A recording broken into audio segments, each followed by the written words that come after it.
What's going on, guys? In this video, I want to go back to talking about inventory valuation. What I've done since I talked about that a couple weeks ago, and why it's important in your business.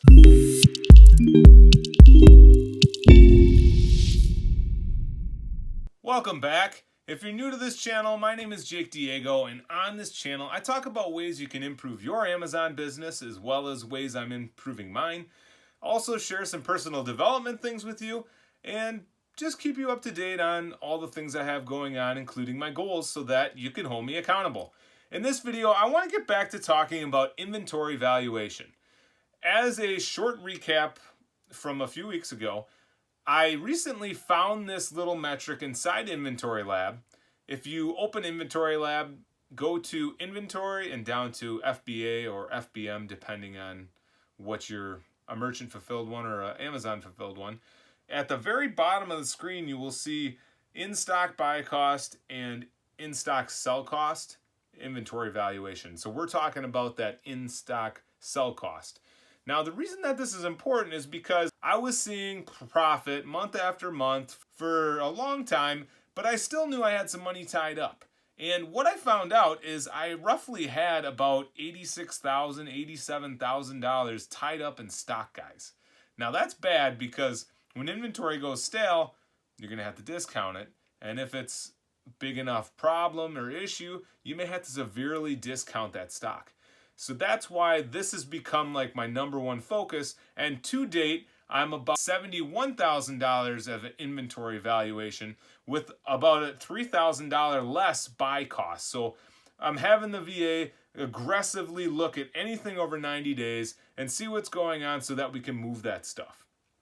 But talking about this a little bit more, guys, how can this happen?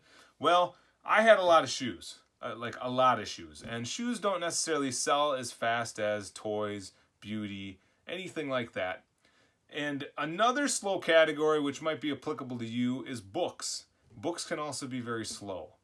Those are the two main ones that come to mind, but because of that, it all brings back the idea of having a balance within your business and not to go too heavy on any one category, because it will help a lot with your inventory valuation. Because essentially, you want that money to come rolling back to you every single week, every month, what have you.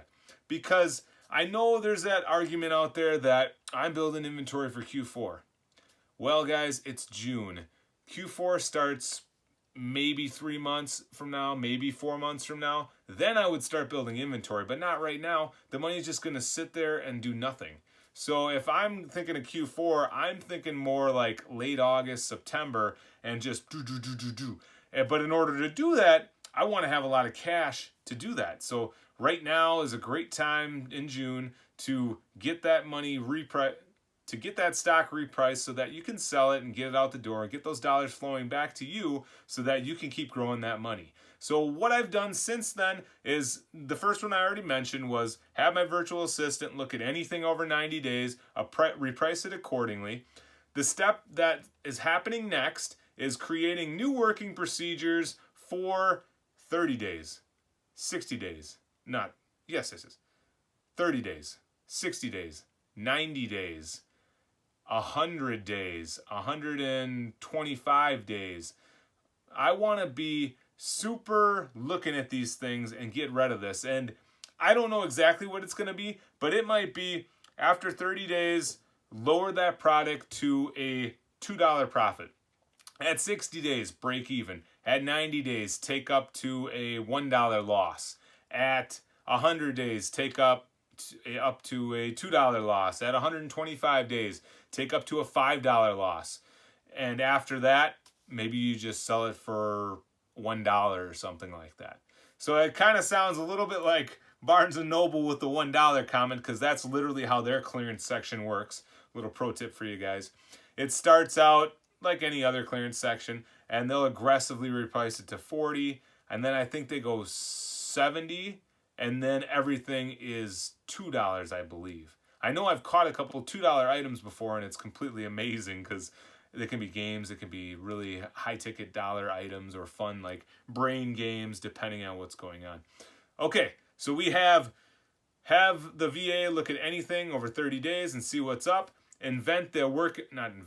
create the working procedures that I just described. And one of the third things that I'm doing for my inventory valuation is, unless it's after late August, maybe even September, I only want fast turning stuff. And one of the third things that I'm doing is creating a good balance of inventory. So not having $20,000 in shoes with $5,000 in beauty, toys, home, supplements, nutrition, but more so of a balance to have maybe 15,000 in shoes, maybe 10,000 in beauty, maybe 10,000 in toys, maybe 10,000 in a couple other categories. So everything is going through this big balancing thing. And there's a couple other advantages to that. Say you get an IP claim and you can no longer sell a brand that you're heavy in. Or let's say some fee structure changes within that particular category and you're no longer as profitable as you were. What have you. It's always good to kind of spread out your risk, spread out your categories and that. I'm not trying to beat you guys up. If you believe you're going to build Q4 inventory now until Q4, that's totally cool.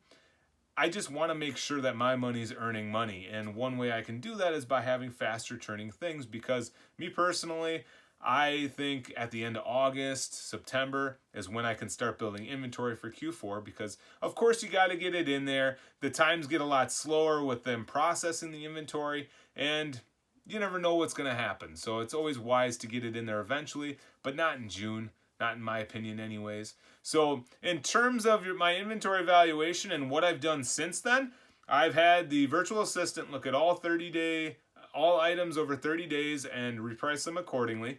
I'm going to be creating working procedures based on 30, 60, 90, 100, and 125, and then beyond for what to do in terms of repricing.